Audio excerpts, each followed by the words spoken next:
Welcome to Growing Up on WEBE Radio, where experiences become empowerment. Here's your host, Todd Weaver. Welcome, everybody, to Growing Up. Todd here. As Randy just let everybody know, we got a great show lined up for you again tonight. We have Mr. Thomas Cirignano. He's an author.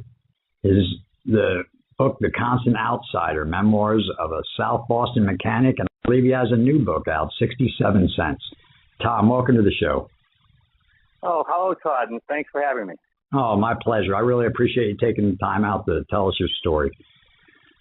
No problem at all. Let's get right to it.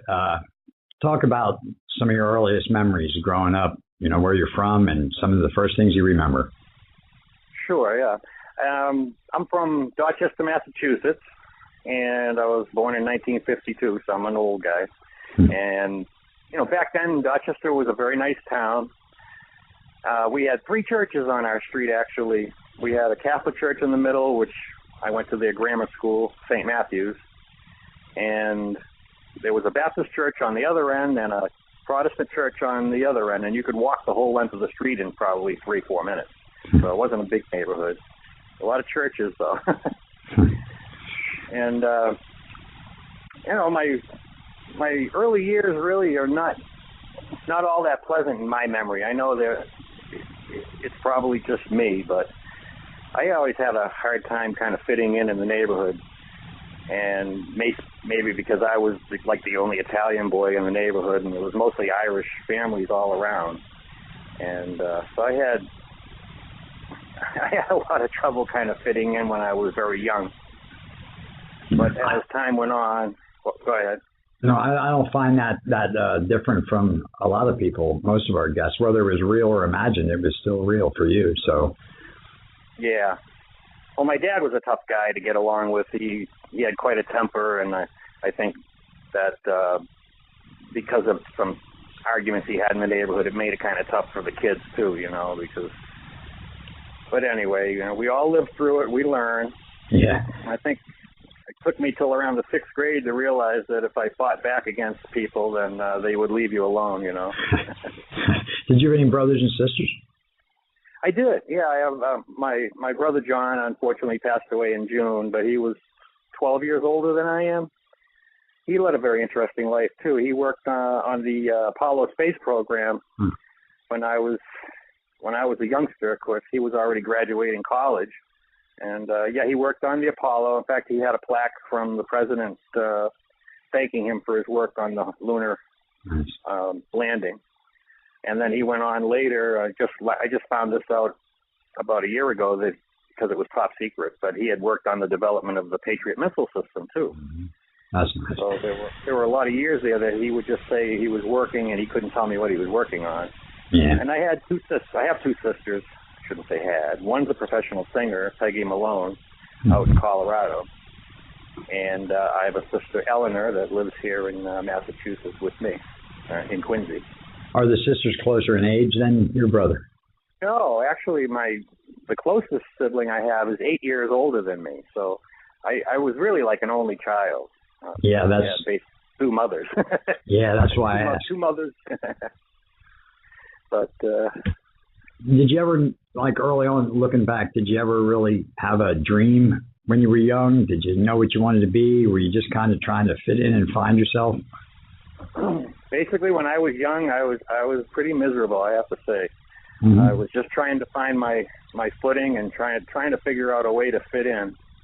And I know a lot of people can relate to this, that when you're young, you'll try anything to try to fit in. I mean, I started smoking when I was 10 years old. Mm-hmm. Because all the men in my life, all the people that I knew smoked at that time, and it was a way of trying to fit in. So I did that, and then later on, I started to dabble in alcohol quite a bit because that was the other thing that I felt would have me fit into the environments that I was subjected to. And of course, that can lead to trouble as time goes on. But I can relate to that. I mean, did you ever think or you wanted to be a doctor or a rock star or a mechanic? Or, I mean, did you know, or did that kind of come just from being told what you were going to do? Or No, actually, I knew school wasn't for me for some reason. I didn't really like school at all, so I was in a work-study program. Went to Boston Tech for 1 year in Roxbury, Massachusetts, and then we spent a few years in the suburb of Braintree, where I graduated from Braintree High. But, I was on a work-study program right off the bat. I knew I wanted to work for a living. I mean, I started working when I was like 10, 12 years old. My dad had a gas station in South Boston, and from the age of about 8 years old, I started to go in with him on Saturdays and during Christmas vacations and summer vacations. While the other kids were playing Little League, my dad had me going into the shop with him. And you're probably not really familiar with South Boston, are you? No, sir. Well, South Boston, you'll probably be learning a lot more about it in the coming months, because there's a high-profile trial coming up of a character named Whitey Bulger. Mm-hmm. I don't know if you've heard anything about him, but he ran a kind of a ruthless gang of drug dealers, gamblers, bookies, things like that in the area where my gas station was. And so I grew up in that environment. I mean, it wasn't uncommon for me my dad would hand me a roll of bills and send me down to the local bookie joint when I was 8, 10 years old and have me put his bets in for him. Mm-hmm. And, gas stations are really a unique kind of an atmosphere. All kinds of characters like to hang around in gas stations with chair shops. They, people would pull up to the gas pumps and they'd open up their trunk and they would be selling hot cases of whiskey, and they'd be selling, cigarettes that were hijacked or whatever. This is the kind of thing that I grew up with, seeing this, and I thought it was all normal. Right. I mean, but when you're that age, 6, 8, things like that, I mean, did you sense the excitement of it all? You didn't really did you have any kind of opinion, or did you know what was right or wrong, or it was just all part of the environment? No, it was what you were subjected to from the very beginning. So mm-hmm. you perceive it as everybody has this happen to them. Everybody is in this situation. But, it took me years to realize that where I was quite unique. And I would notice, the bookies and the loan sharks in the neighborhood all gathering at this particular person's apartment. And you knew that they weren't meeting for afternoon tea. I mean, they were in there strategically meeting to talk about criminal activity. And, some of the places I hung around with when I was at the gas station there in my older years, after I took over the shop, my dad retired. I was in a bar room that had gambling machines, all along the wall there. And 5 minutes after I left that bar room one day, a guy pulled up with a submachine gun and just riddled the place right after I had left. Yeah. And I come to find out the next day that it was a rival gang wanted to put its gambling machines in there. This is inner city, for those that aren't familiar with the area. It's an inner city, very, very tough kind of neighborhood back then. And when the 1980s struck, it wasn't very uncommon to see drugs everywhere you went. Cocaine was seen to be everywhere. And in fact, some of the business owners that my dad knew for years while I was growing up, after he retired, it wasn't uncommon for me to go pick up their truck, for repairs and see them snorting coke off of their desks. Mm-hmm. These are guys that were much older than me. Mm-hmm. And it was quite shocking. Well, I gotta ask you, Tom. Now you're still pretty young, according to where we are in your story. So, yeah. You didn't do very well in school. Did you really want to be a mechanic, or was it something that was just expected, or you sensed it was expected? Did you and your father ever talk about what you really wanted to be, or did you know, or did it just happen that way? Well, he would have paid for college for me, I'm sure, if I wanted to go. Mm-hmm. But I didn't want to go to college. I wanted to get out and work. And I mean, when I was 12 years old, I was working at a drugstore in Dorchester, I was a soda jerk. And so after school, I would go there, work at the drugstore for a few hours, and then the guy that had a little upholstery shop directly next to that drugstore that I was working in, he asked me if I would help him in his upholstery shop. So when I was 12 years old, I had 2 jobs plus I was going to school. And I liked having somebody pay me to help them. Sure. And, you know, I was dyslexic too, and I always had a problem reading. So that made school very difficult for me. Well, back then they didn't even call it dyslexia. Is that correct? That must have been very, trying for you.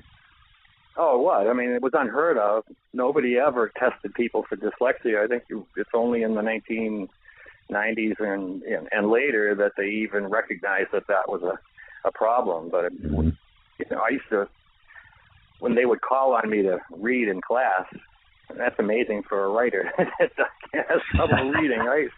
I love it. But I mean, I would just shudder when they would call on me to read, because I mean, I would look at these young girls and other kids.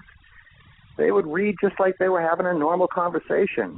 But for me, all the letters were jarbled up. I mean, I had to really concentrate on each word individually, and in turn, I looked stupid. Right. Because I would read very slowly. And I didn't know that, when we scheduled the show, but when I heard you say that, that's because that's the question I want to get to. What's going on inside of you, because stupid is the word that comes up. We didn't know what was, going on. So, I mean, did you feel less than when you were a kid? Did you feel like shamed or, a lot of doubt, or you just... I was very ashamed. And many a night I spent, very upset in my bed wondering, why am I different than everybody else? Yeah, that's tough, man. It's hard enough growing up, like, without all those other things. And it seems like even in your environment so far and early in hearing your story that there seemed to be a lot of maybe negative or dark characters in your life. I mean, it's hard for a child to, deflect that and not really get affected by that. Yeah, some of the, like you say, memories mean a lot. One of my first memories of growing up was when I was about 8 or 10 years old. The neighborhood was in a transition. It was mostly, like I said, an Irish working class neighborhood, and it was transitioning to being an all-black neighborhood at the time. And of course, Boston was going through a lot of racial tensions at the time. And I remember walking down Norfolk Street going up to Codman Square, which was the closest place to go, where any activity was. And I came upon this beautiful young girl that was lying on the sidewalk, and she had been stabbed in the chest, and she was probably just walking home from Dorchester High School. And I was probably, like I said, 10 years old. She was a high school girl, but she was quite beautiful. And I saw these people gathering around, so I went over to see what was going on, and there was this poor girl. You could see several stab wounds in her chest, and she was bleeding profusely. And her eyes were kind of like affixed on me for some reason. And I'm standing there. Nobody knew what to do. And basically stood there and watched the life drain out of this poor girl's eyes as I was standing there. So, like you say, there was a lot of dark memories in Dorchester. Yeah, so, I mean, now, there you are. You're experiencing those kind of things. Did you at that point... I mean, were you talking to anybody about, like, your feelings, or, I mean, what do you do with something like that? No. In fact, when I went home after that incident, I never even mentioned it to my folks. Never mentioned it to anybody. But I'll tell you, even 20, 30, 40 years later, I can still see that face and that poor person. Yeah. And the thoughts that ran through my mind was, what did this poor girl do to deserve this, Yeah. Well, I believe you, Tom. I can hear it in your voice when you share that experience. So it's very sad. Our minds. And then I was always more sensitive, I think, than a lot of the guys my age. Things bothered me. When I went to South Boston, working with my dad, I mean, of course, we had street fights in Dorchester. I learned how to fight pretty well, and and that ended the bullying when I started to fight back, and was able to defend myself. But when I went to South Boston, it was a totally different atmosphere. I mean, when the street fights I saw in Southie were far more brutal than anything I had witnessed in Dorchester. I mean, people would get knocked out unconscious in front of the gas station, just street fights, and then a guy would just haul off and boot the person full force right in the face while he was defenseless on the ground. It's like I would go home and I would just, that image was in my mind. And again, nobody to talk to. So I guess I had a lot of dark visions of what life was really all about from a very young age. Yeah. And I got a lot of that. I mean, that's just the way it was. I mean, that's where you were and that's what you saw. I mean, looking back, we can always say maybe we could have done things differently or reached out for something, but that's what you had at the time, right? I mean, that's how you didn't. Yeah. Yeah. So, I mean, that on a lighter note, let's say, as you move through high school and you're hanging, and by the way, I've hung out a lot in gas stations through my life. So, I mean, not in South Boston, not in South anywhere, but, you know, I've done a lot of that, you know, just the smell of that, you know, and the commotion, and like even say that, like you're talking about some of the seedier activities, you know, but I sought that out. I mean, my father didn't own a gas station, so I wasn't driven there. I went there on purpose, you know what I mean? Mm-hmm. So now at that point, your father retires and you take over the gas station. And I mean, now you're grown and you know what's going on. I mean, you know right from wrong and you know what's going on, especially with the sensitivity you said you had. So how do you work through that? What's going on in your head and in your life? Or are you just plugging along day to day? Or? Well, I tried to keep my nose clean. I mean, I had plenty of opportunities to get involved with illegal activity. Like I said, you know, the thing about a gas station is everybody needs gas. Everybody needs to have their vehicles repaired, which means basically if you're in a neighborhood that's got a lot of crime, you're going to meet all the criminals and you're going to meet all the drug dealers. So what I tried to do was I've always tried to accept people for what they are. And if they treated me good, I didn't care what they did for a living, and I treated them good.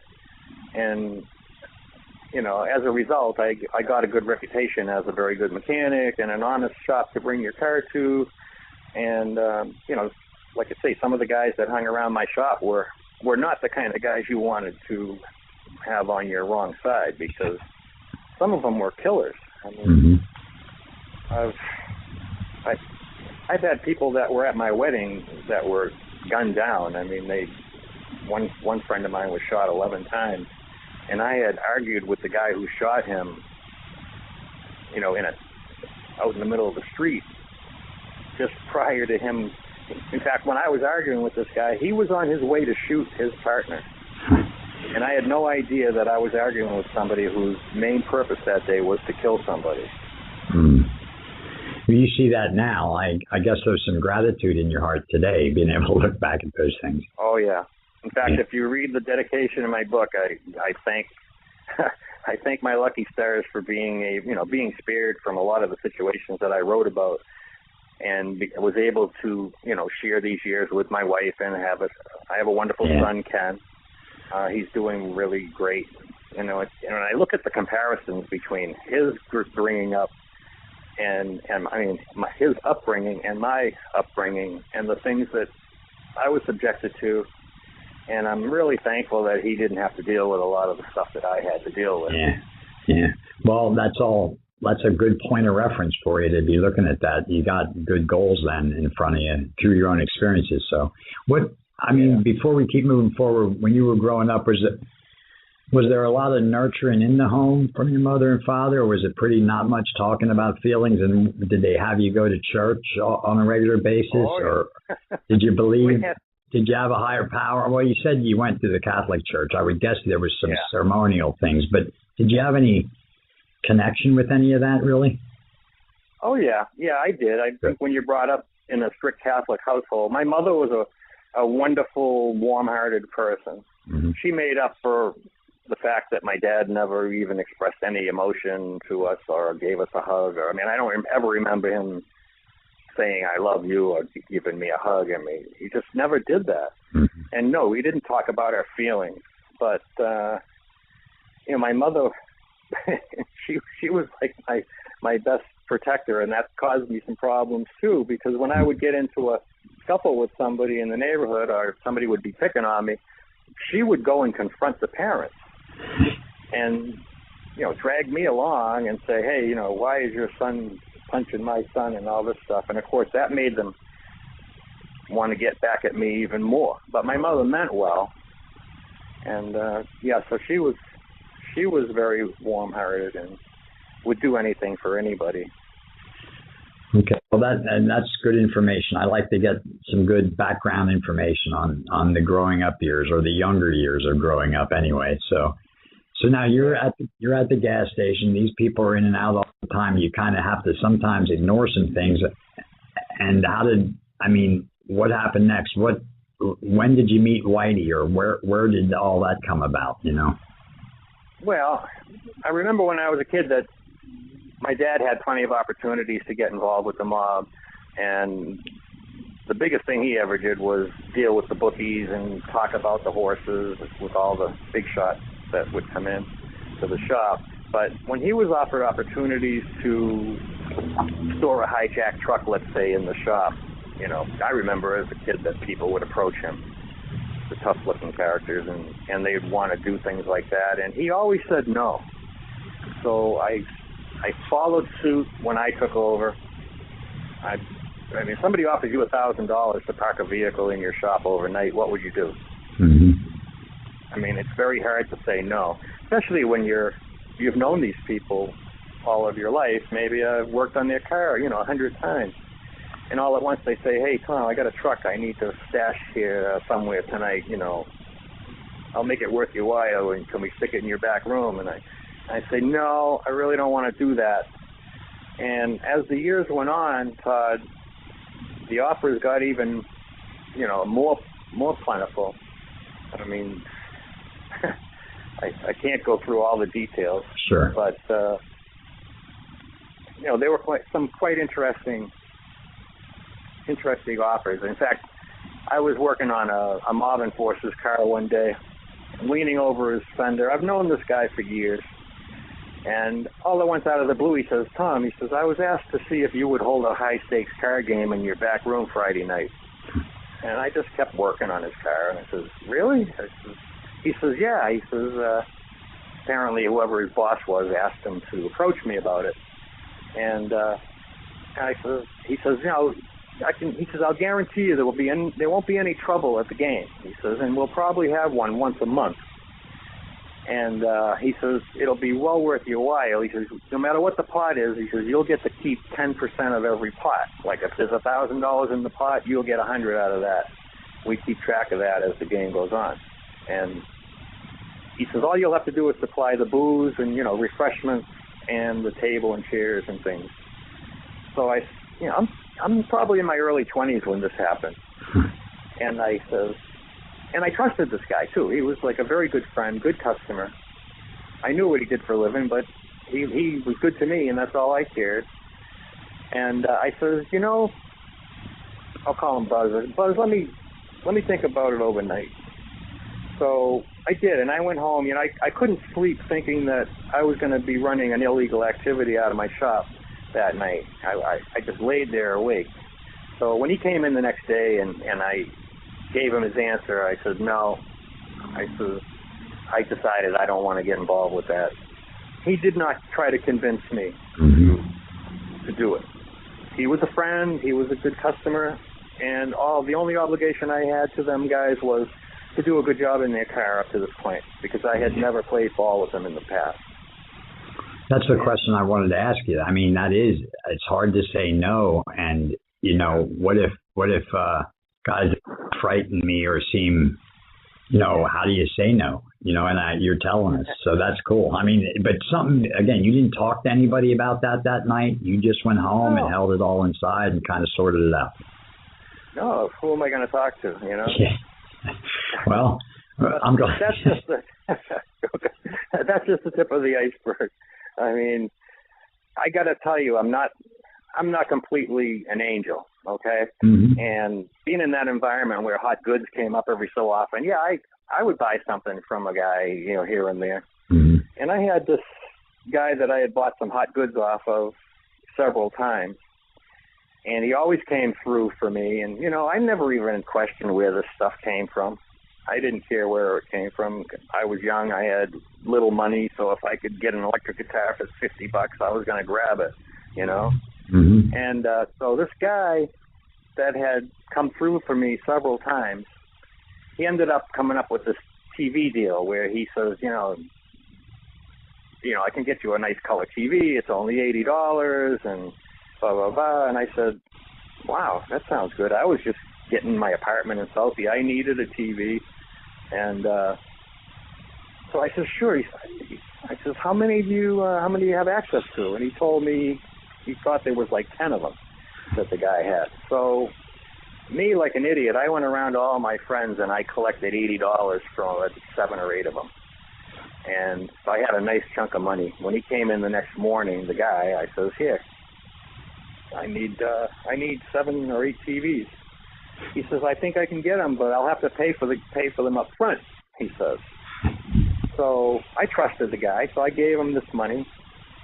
And the next day he was supposed to deliver them at 2 o'clock or whatever in the afternoon. He was going to pull right into the shop with his truck. He had an ice cream truck, this guy. And he was going to unload the TVs in my shop. Well, 2 o'clock came and went. The guy never showed up. To make a long story short, the guy screwed me out of all that money. He stopped coming into the shop. And all I knew about this guy was his name and that he drove an ice cream truck. And a friend of mine came into the shop and he says to me, Tom, what's the matter? You look upset. I said, oh, I just got screwed and all this stuff. He says, hey, I know a guy who'll go after him and get your money back. And I said, really? This is what I said. I'm not as innocent as I might appear. Yeah.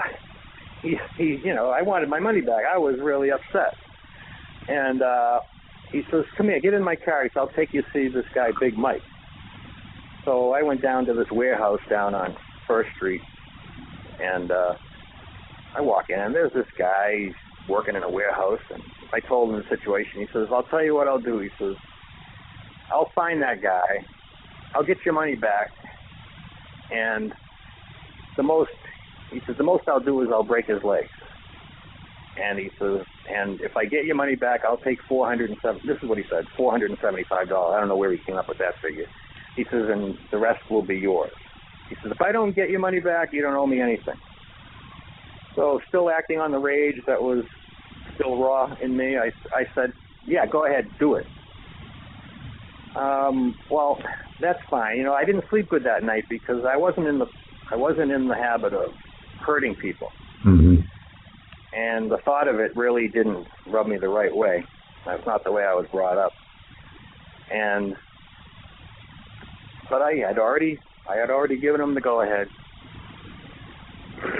But the next day, I'm out there pumping gas. This is before, we didn't have self-service gas stations back then. We actually pumped people's gas for them. So this guy pulls in his big Lincoln. He's a mob enforcer and a bookie. I've known.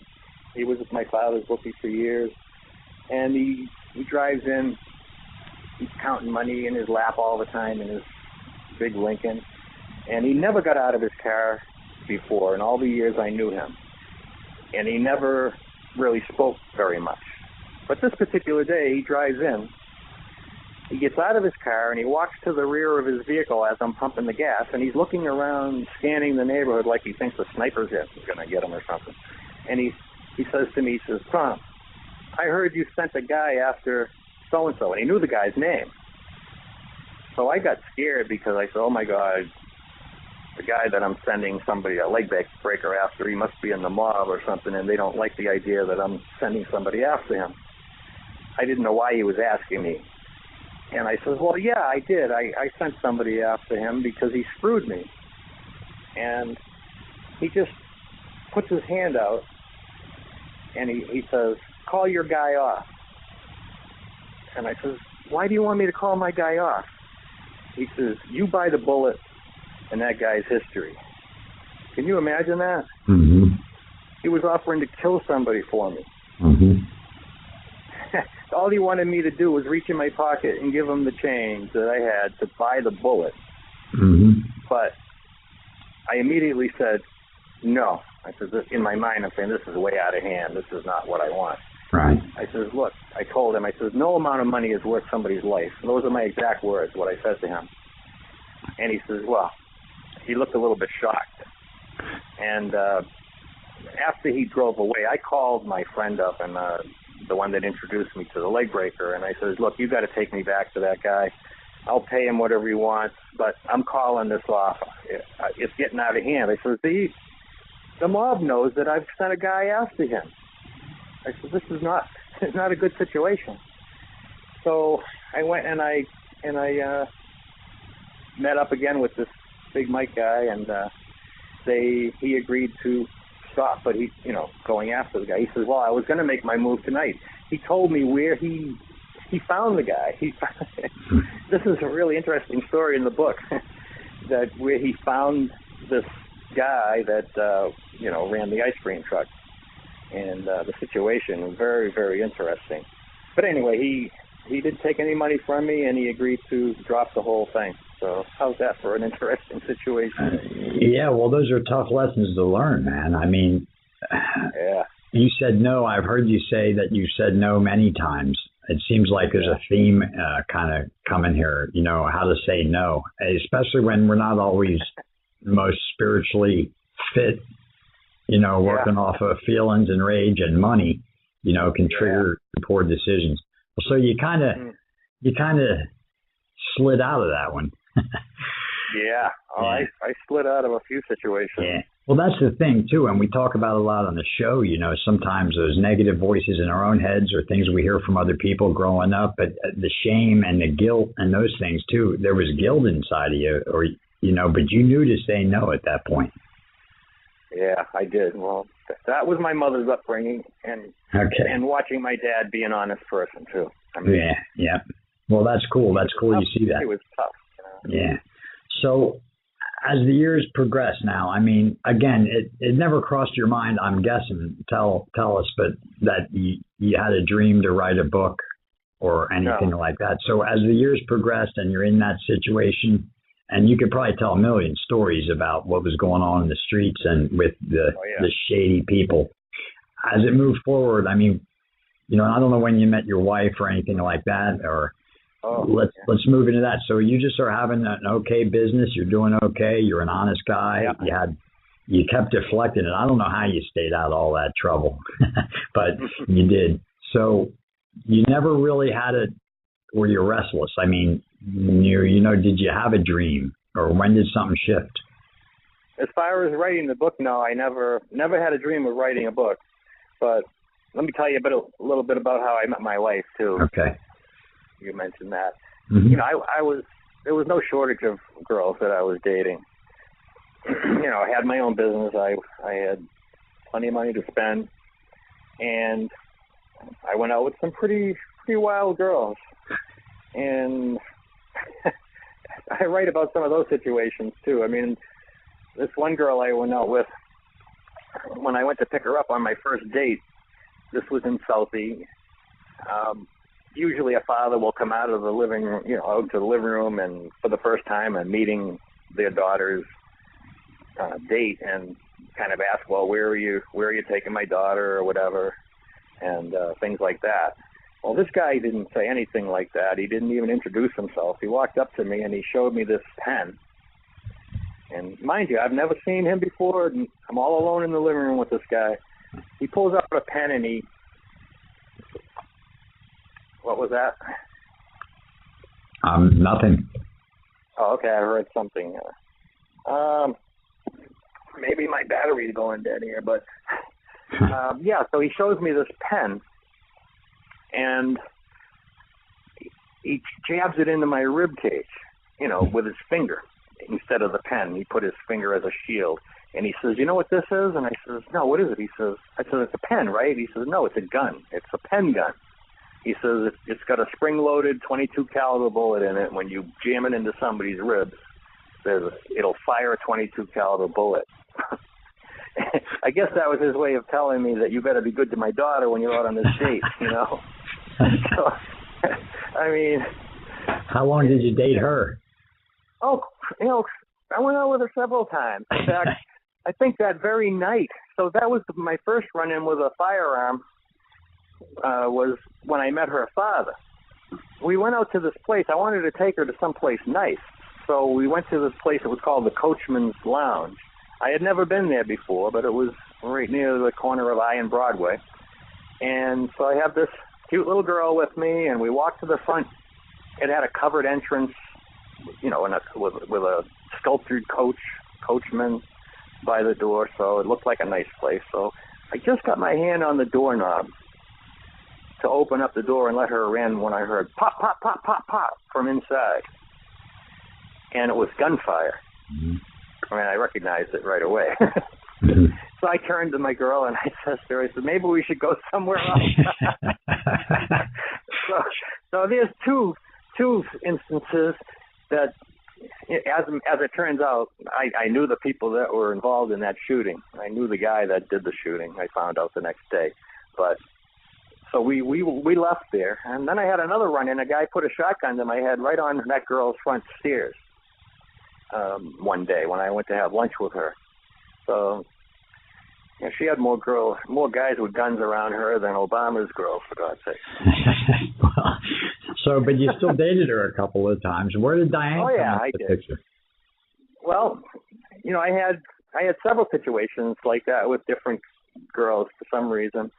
And my friends in the suburbs kept telling me for about a year or so, we've got this girl, we really think you should meet her, you know, and I kept saying, no, I don't want to. Well, after a few of those situations, I said, maybe it is time I calm my life down and take a chance and meet this girl that they say is perfect for me. And they introduced me to Diane, and immediately I fell in love with her immediately, the first time I saw her. And we've been together for about 29 years now. Nice. That's nice. That's real nice. Yeah. I mean that. And she's nothing like she's nothing like any of the wild ones that I went out with. I mean, as far as she hears some of the stories and she can't believe some of the things I've been through. Well, I'm glad she could see past some of that stuff and not judge you up front for, you know, where you lived or the environment you were. No, she's never judged me. Never judged me at all. That's cool. The reason, let me get into a little bit about why I decided to write a book. It wasn't my idea at all. Mm-hmm. But just like I'm talking to you about the situations that I had run into over the years with my friends that came from the suburbs that were not exposed to that type of thing, this was all foreign to them. They've never had people pull guns on them, and they've never had a lot of these situations happen. So when we would be out, you know, having a beer or whatever and talking, and I would tell them these stories, they would say, holy mackerel, you know, you ought to write a book. And I kept saying, no, you know, nobody's going to want to read that. And but as the years passed, I started to think back at all the situations, and I said, you know something, I probably could write a book. And then I started reading books about this era in South Boston when, I mean, you remember the movie The Departed, right? Yes. Well, The Departed is based on Whitey Bulger and the criminal activity in South Boston at that time. And there have been several movies made. And I started reading the books, you know, books like Black Mass and Brutal, you know, books that were based on that era in South Boston. And I started to see names, and I started to see situations that I was aware of. I mean, I was witnessing them from the outside as they happened. And so I thought I could offer a different perspective to the reading public, maybe by writing about how I perceive these things as they came about. And, you know, even though I wasn't really involved in the criminal activity and the shootings and everything, I was certainly close to it. Sure. I mean, I was questioned personally by the police in 3 shootings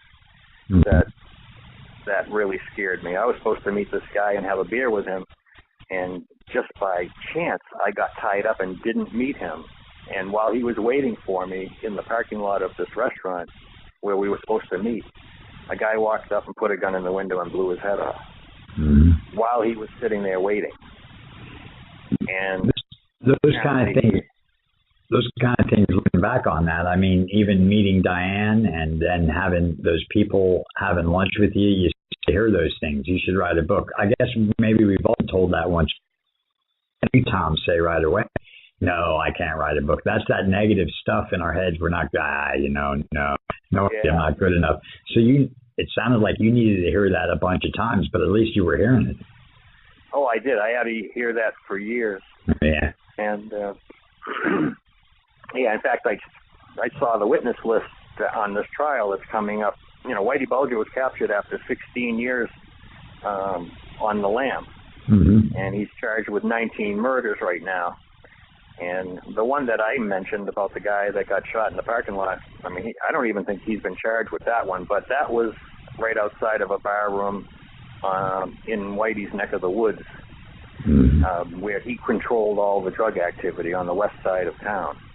And I found out the next day that the reason that guy was shot that I was supposed to meet was because he was dealing cocaine out of that bar and he wasn't paying tribute to the right guy. Yeah. So I had no idea he was a drug dealer. I mean, I had never met him for a beer before. He came in out of the blue, and I've known him since he was a little kid. In fact, one of those incidences where I saw a person get booted in the face, he was one that took a brutal kick to a face when we were kids.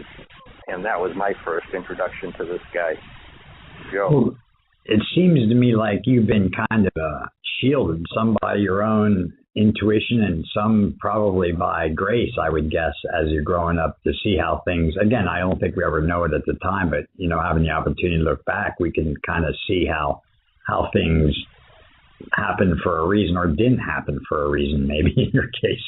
So, yeah. I mean, how long has The Constant Outsider been out and published? That was published in 2009. Okay. So when did you first start hearing about you should write a book? Probably 20 years prior to that, I would guess. That was probably way back in the 1980s. Yeah. So 1980s, 1990s when people were telling me that, and I just shoved it off and wasn't going to do it. Well, what happened as far? Go ahead. I was going to say that's what actually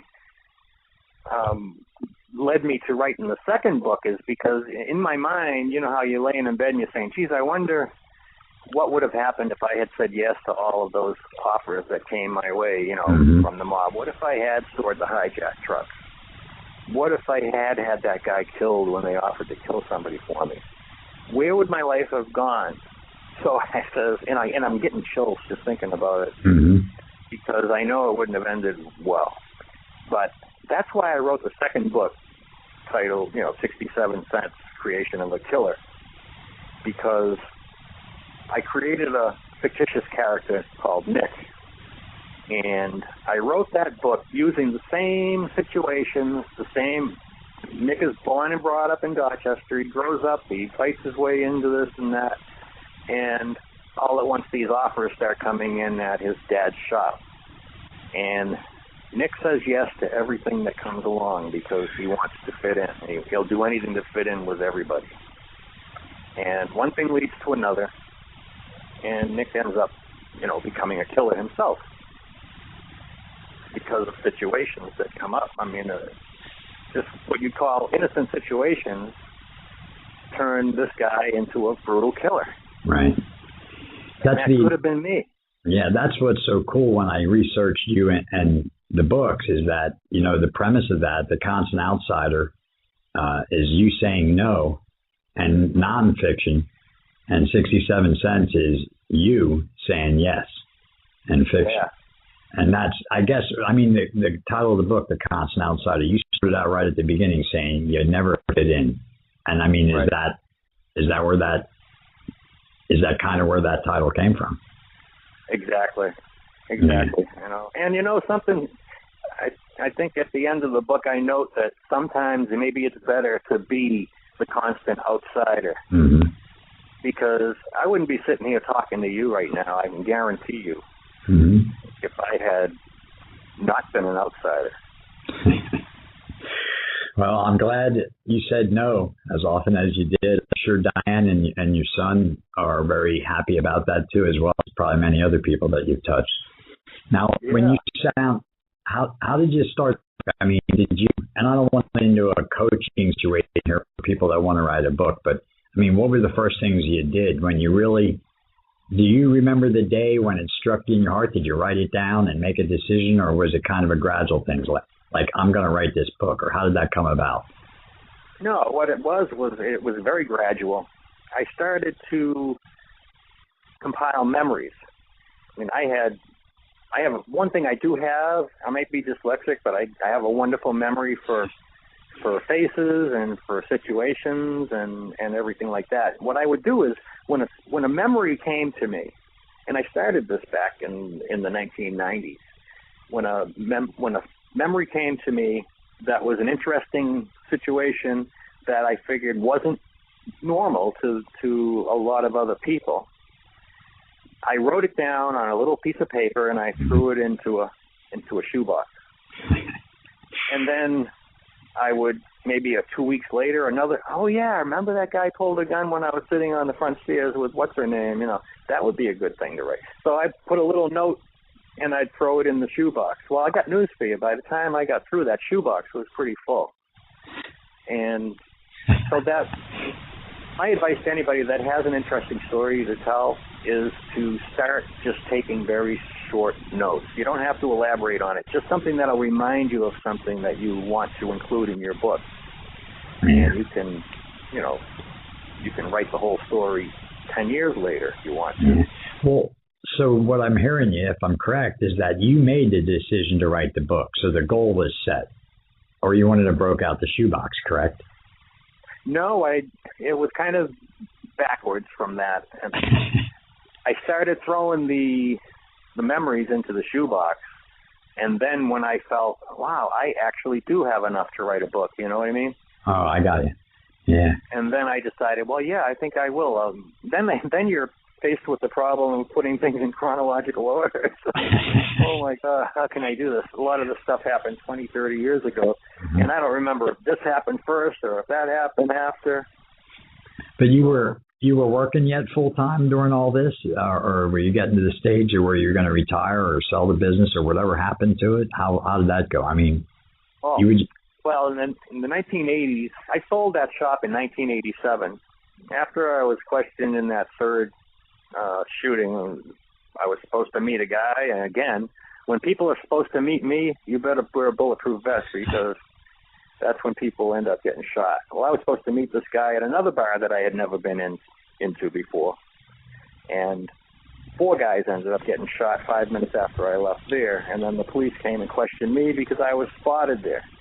And I was on a motorcycle, and I pull up to a strange bar, I sit down, I can tell I'm not welcome there because everybody stops talking and they just stare at you. So I left. My friend never showed up. Well, 5 minutes after I left, a guy on a motorcycle pulled up to the bar wearing a ski mask and shot everybody at the bar. So somebody told the cops that Tom Cirignano was just here, and a guy on a motorcycle just like him, just like his, came back in and shot everybody. So they thought it was me. You just can't be that close to so much violence without it eventually. Sure. So when that happened, did you sit down with Diane and talk about that? Did you make those decisions, or did you just make the move and know it was time for you to sell the business? Yeah. Well, she was home. It was a Saturday afternoon. She was home. We had just bought a house in Weymouth, a little suburban town. I had moved out of Southie. And I closed my shop at 1 o'clock on Saturdays, and then I would go to the tavern, have a couple of beers, and then I would drive home. Well, I called Diane from the tavern this Saturday afternoon, and I says, okay, I'm on my way home, be home in about 10, 15 minutes. Hung up the phone, got in my car, and left. Well, when I walked in the front door of my house, she had TV on, and there was a news flash on that a bar in South Boston had just been machine gunned. Mm-hmm. And I look at the screen, I said, holy crap, that's where I was. Yeah. I just left there. And the cops are, the news crew is there, and they're showing the cops carrying all these gambling machines out of this bar and talking about how a white Corvette pulled up in the middle of the street and a guy got out and just riddled the place with an M16 automatic rifle and then got back in his car and drove away. And, I mean, that makes you think. The next day I went back in, Monday when I went back to work, I went to that bar to have a drink after work, and the payphone where I had called Diane from was perforated from the outside with all these holes. Mm-hmm. You could see daylight to the outside. If I had been on that payphone 5 minutes later, mm-hmm. there's no way I would have survived. Well, and I'm glad you made. I told her, I said, something, I think it's time to get the hell out of here because it's just the snow, So what did you do? Not good. Well, I sold the shop. I had a guy that really wanted it, and it worked out really nice. And I moved. I left town. I went to Florida for 11 years, mm-hmm. and I ended up being a realtor down there. Believe it or not, I was at the closing table for the house that we had purchased down there, and I had no idea what I was going to do for work. And I said to the realtor jokingly at the closing, we had the attorneys there and everything. I said, now I have a house. All I have to do is find a job. And she says, why don't you come to work for us? I swear to God, Todd, that's what she said. And I says, okay. So they put me through real estate school. They had their own real estate school. And so I went through there, and I ended up being a realtor for 11 years down there, and ended up being a manager. I managed the office that recruited me eventually. I had a dozen or so agents working under me. Well, one thing it seems like from your story, you've had a work ethic, and discipline in those areas and responsibility for a long time. So I guess you were groomed nice. I don't know, again, if you look back on all these things and believe it was just coincidence or serendipity or the grace of God, or I don't know if you've even sorted any of that out, but it seems like there's been a lot of close calls in your life. So now it's different, though. Now you're in Florida. That must have really been a big change, for you, the whole environment. Oh, it was. Yeah. So it was totally different. So it was a great. But what I liked about Florida a lot? I didn't feel like an outsider there. You know why? Because everybody's an outsider down in Florida. Nobody comes from there practically. Yeah. Yeah. They're all refugees from somewhere else. Yeah. Well, that helped you. And where are you at with those kind of feelings today? Have you sorted some of that? Do you still feel like an outsider sometimes? Or what did you do to work through that stuff? I think I've matured to the fact, and I've learned a lot from life that, like you said, I found out that I can pretty much accomplish anything I put my mind to. And I've gained a lot of self-confidence that I didn't have as a youngster. Mm-hmm. So, and like you say, luck has a lot to do with it too, The situations that I got out of, a lot of it had to do with just good luck, being in the right place at the right time, or getting out of the right place. Yeah, there you go. Yeah, the other way. Yeah, it sounds like it to me. How did the idea of the 67 cents come about? Did you just think of that, or at that time did you have a publisher or a PR person, or the second book? How did the title come about? Well, the title, that's a good point. Yeah, I'm guessing the title came from the 67 cents you had in your pocket the day the white Cadillac came. Yeah, that's cool. You're right. Because I needed to ask you that question, but you answered that earlier in the show. I thought you did anyway. But how did the idea? I shouldn't answer that, but well, I don't know that. So how did the idea of the second book come? Were you prompted at that point? You must have some confidence. You must not feel like a complete outsider. You wrote one book, you can do it. And that's what a perfect, you've taken all those experiences, and what a perfect place to be in, to be able to reflect onto the fictional account of what if you would have said yes. So how long has 67 Cents been published? that got published about a year ago. Okay. Probably not even a year ago. But then again, I wrote that, basically started out just for myself to see where my life would have led. Yeah. That's wild. That's wild that you could do that, and have the insight to be able to write that down and actually look at it, almost like lived it. That's really wild. I know. I've seen the way other people's lives went that I knew that did take those opportunities, and I saw where their lives ended up being. So I had kind of a blueprint to tell that if you live this particular kind of life, this is where you're going to end up. Yeah. Excuse me. I think people are going to like the second book a lot. In fact, I tell people that don't know me, please read the second book first, because who the hell cares what my real life was like until you want to know what happened. Yeah. Because you see where it could have gone. Now you want to maybe hear how the real thing went. Yeah. Well, I think for me, listening to your story, one of the things it's helped me with is, learning how to say no, even when you want to have approval and be liked and feel like an outsider. Knowing how to say no and seeing how saying no sometimes can really work out, for everybody. And you just 5 minutes later and you'd be at the payphone, you know what I mean? So yeah. How do people get a hold of you? How do they get the book? Talk about anything like that, your website. Well, I have my website is theconstantoutsider.com. Go guess at that, right? Yeah, just spell it out, theconstantoutsider.com. And you can read about the different stories and scenarios that are all in the book on that website. You can order the book directly there, or you can go to Amazon.com. Both of them are on Kindle, which is really popular now. Everybody's reading it on Kindle. So. Yeah. What's I don't know if you want to reveal this or not, but what's next on? What are you working on next? What are you looking to do? I have no plans. I always let life lead me where it's going to lead me. So basically, not planning has worked out pretty good for me so far. You did move back to to Boston, right? Yeah, I did in 1998. Diane, my wife, never really took to Florida all that well. I mean, I fit in really well down there. But she, I had my career down there and everything. And she missed her family a lot.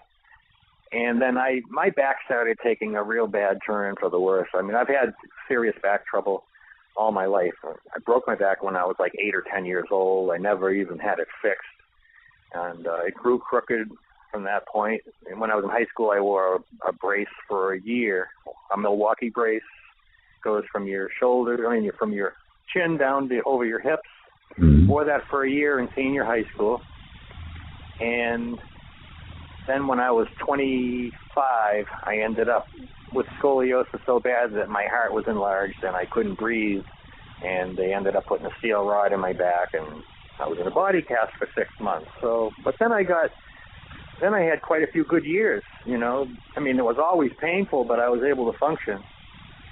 But come around 1998, my back pain was to the point where I couldn't even carry a briefcase as a realtor into a house anymore without being in excruciating pain. And it wasn't fair, to my wife to be down there with somebody that's complaining about pain all the time. Mm-hmm. So I figured, well, maybe I'll listen to her, and this is the right time to move back to where family is for her mostly too. Nice. Okay, so you settled back there. That's great. All right. Well, is there anything? What would you like to leave the listeners with? Any kind of a parting shot? But anybody that's thinking about doing something different or making a change or saying no. Well, that's a nice question to ask, because there is something that's very important to me, and anybody that reads The Constant Outsider, you're going to notice something kind of strange after every few chapters. There are several blank pages in the book, and they're marked reader's notes on the top. And what I want to do is encourage people to do what I did. When you remember something that really affected your life very negatively or very positively, I want you to make a note in those pages. Sort of like, did you ever feel like an outsider? Mm-hmm. What person influenced you for the good? Write about it. Start making notes, because I believe everybody is a book waiting to be written, and they'll gain a big understanding of how they became the person they are if they actually sit down and put all these thoughts together. So I'm hoping that people answer the questions that I put before the reader's notes pages. I ask them to think about their life and write down those things. Who influenced them? Right. Everybody's had somebody in their life that maybe not even a relative, but maybe an old guy in the neighborhood who taught them right from wrong. Those people deserve to be remembered, and they should be written about. So that's wonderful. That's wonderful information. A lot of my guests are talking about that, the importance of writing things down and really taking a look at ourselves, trying to find ourselves, no matter how old we are. So that's really good information. I appreciate it. Tom, I really appreciate you taking the time to be on the show. I really do. You have a wonderful story. I really grateful for the opportunity to be able to listen to it and air it and share it. I really am. Well, thank you, Todd. I would love to interview you some night because I know you have an interesting story to tell. Well, yes, I do. Yes, I do. And maybe we can do that sometime. I'll take you up on that. Stay in touch with me, okay? I will. And all right, Tom. Thank you very much for doing this for me. All right. And I stay in touch, and I wish you nothing but the best, Tom. Tell Diane thank you for giving you up for an hour or so, too. We really appreciate your time. Thank her for keeping me alive all these years. You thank her, okay? I will. Okay. All right. Thanks so much, Tom. Have a great night. Take care. Good night. There you have it, Tom Cirignano. What a great story. I wasn't raised in the inner city like that, and just some wild experiences from different people that turned their life around and are doing good, and writing books and writing things down. Appreciate everybody that's listening to the show and following us. Monday we have John Nelson.